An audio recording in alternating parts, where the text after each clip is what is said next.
sujood, the meme of Ahmad ﷺ is represented by sujood. Does that mean that is the Lord who intercedes for us and that we speak to? Who?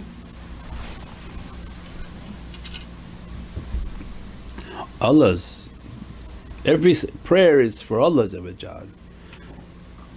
So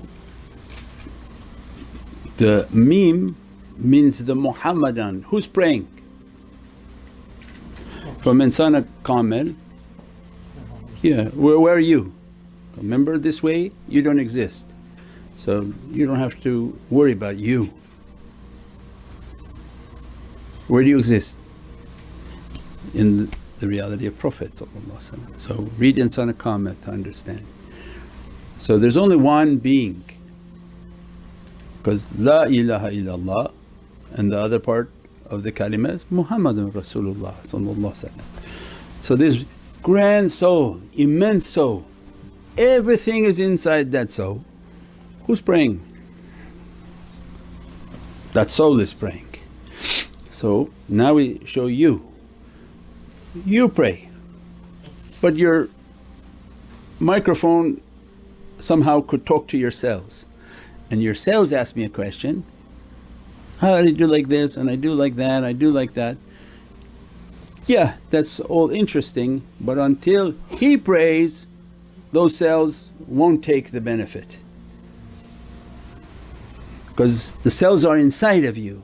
That's why Allah gives you, don't be zulm, don't be oppressor. How am I oppressing to myself? Well, because there's many things inside of you that rely upon you. Your cells, your organs, everything is God's creation inside of you. So Allah's waiting for you to pray so that everything now is in salah. And if you don't pray, you don't do zikr, then Allah says, you are a zalim. To who? To myself. And everything Allah gave as a trust inside of me. Every cell, how many trillions of cells, each of them like their own universe. That's why when they looked at the galaxy, this is very deep for some people for some reason, and then they looked inside you, they saw the same thing. You can go inside a person, looks like an entire galaxy if you're looking at space. They go in and the organs and all the cells, all the capillaries and veins, look at the entire universe. All of that is waiting for you to make salah. And if you don't, your entire galaxy, you're an oppressor, you destroyed your galaxy. Why? Because you don't pray, you don't have energy, your heart breaks down, your liver breaks down, all of your organs. It's like the planets from your universe are falling. So Allah gave to us, you have an entire galaxy inside of you, you just don't know it. You're amazed by my galaxy because I manage it correctly, but yours you don't manage it right. And as a result your stars are falling, your planets are collapsing, bad management. Then you follow the tariqas, you follow the ways of the guides. Why? Because Allah then looks to you and says, I think you're managing pretty good, maybe we can give you some more responsibilities. Right? If I want to hire you to manage my factory, but I come back and find that you bankrupted your own factory, what are you going to do with my factory? So Allah is looking, you're governing according to how Prophet gave to us. So then what do you earn by that governance? You govern and gain an authority. That's why Surah Yusuf is the beginnings of Tariqa. He was applying for a very high position. The sun and the moon will be under his sujood. He stands on the authority of the sun, where the 11 planets are under his command. And the father knew this is an astonishing station. Don't talk about your brothers will kill you, because your brothers are also very pious people, but this is too high a station.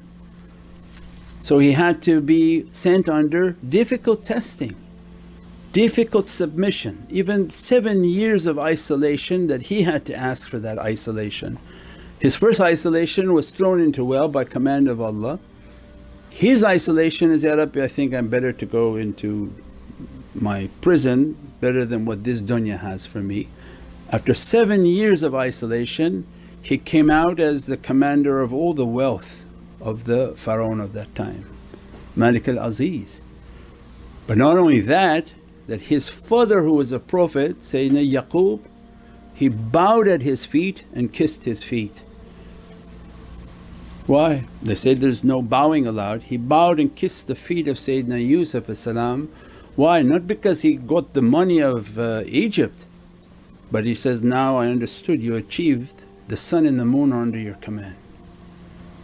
Means from his spiritual rank he achieved what they didn't understand and they hadn't understood.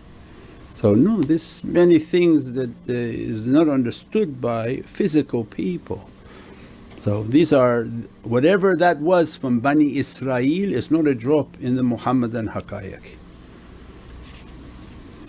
So whatever Sayyidina Yusuf as-salam is describing or Sayyidina Sulaiman is describing, it's a drop from the Muhammadan haqqaiq, which is Warat al-Muhammadiyya. Because as soon as the Muhammadan nation appeared, they are the owners of all stations, all maqams, all realities. The others were placeholders for the Muhammadan nation. As soon as the Muhammadan nation appears, then they begin to take the seat of all these positions eternally. And that's the hukum, the Muhammadan government. And the sultan over everything is Sayyidina Muhammad, we showed in the video. The king of the most favoured nation. And nobody can call themselves favoured. Allah called Nabi Mustafa the chosen one. When they say, who's chosen? Sayyidina Muhammad has been chosen, his genealogy has been chosen, his arrival upon this earth has been chosen. He's the chosen one and the most favoured nation, the king of the most favoured nation, sultan over all creation, inshaAllah.